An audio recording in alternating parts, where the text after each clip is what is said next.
good morning, good afternoon, and good evening po sa lahat. Isabot po natin ang buong mundo. So today, makikilala po natin ang isa sa ating very humble na business partner all the way from Australia, Ma'am Erlyn Neal. So ayan. Ayan, hi Ma'am! Kumusta ka po? Okay naman po. Alright. So, Ma'am, may mga tanong lang tayo. Ma'am, pwede ka ba naming makilala? Can you give us your name and short background po? Ako po ay si Erlyn Mills, all the way from Australia. Ako po ay 64 years old na. At ako po ay may isang anak. Wala pong asawa dahil balo na. Nagtatrabaho pa rin po ako full-time as an accountant. At yun po, nandito ako sa Pilipinas, nagbabakasyon, nag-enjoy ng business, sa holiday. Wow! Wow! Congratulations, Ma'am! So, now, ang tanong po namin sa'yo is, paano po nakilala si Unified Products and Services? And matagal na po ako nagkahanap ng business kasi kahit ako nagtatrabaho ng full-time, na-realize ko na kailangan talaga may extra source of income. So, ito pong business nakilala ko dahil sa aking kaibigan na nasa Australia din. Na-introduce po ako dito nung ako na-invite sa bahay niya. So, na-mention ko na naghahanap ako ng business. Tapos sabi niya, yun nga po yung Unified, napakagandang business. So, yun nga po, pag-uwi ko ng bahay, binuksan ko ang link na binigay sa akin ng aking friend. At yun po, talagang maganda. Wow! So, Ma'am, ano naman ang nagustuhan mo po sa business natin? Ayan, tulad nga po, nakasabi ko, napakaganda ng business dahil nakita ko ang talagang potensyal na makatulong ito sa maraming tao at sa aking pamilya. Napakalaki po ng income, nakikitaan mo dito kung talagang gugustuhin mo. At yun nga po, pagka yung dahil sa cashier, marami po mga taong natutulungan na mga naghahanap din ng business at extra source of income. Wow! Galing naman! And now, Ma'am, ano naman ang reason bakit mo po ginagawa itong business natin?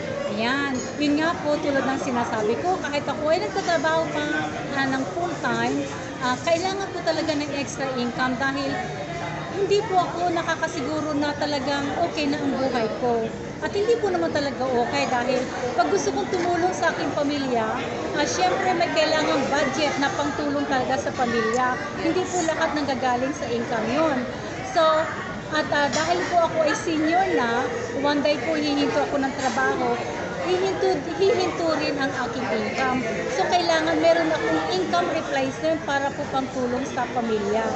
Ayan po, kaya kailangan gawin itong business para tuloy-tuloy ang pagtulong sa pamilya. Wow!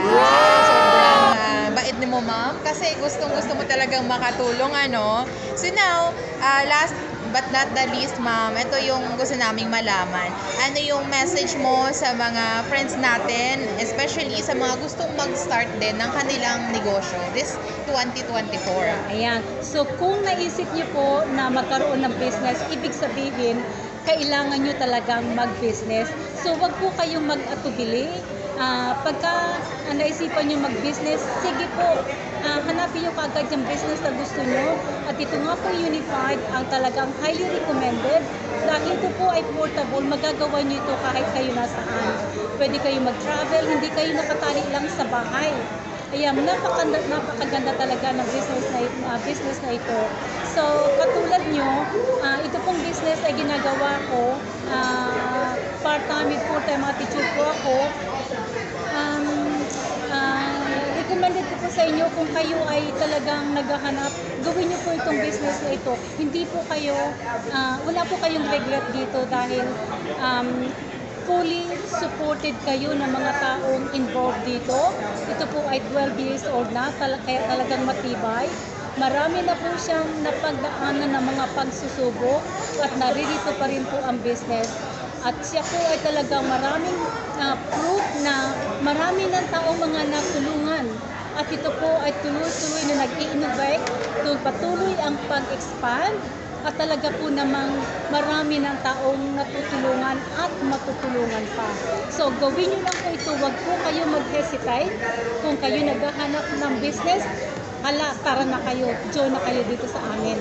Wow! Thank you so much once again, Ma'am Erlyn. And sobrang bait kwento ni Ma'am Erlyn. Ayan guys, so sana na-inspire kayo sa kwento ni Ma'am Erlyn. With that, thank you so much. Thank you so much, Ma'am Erlyn, for your time. Thank you po. Bye!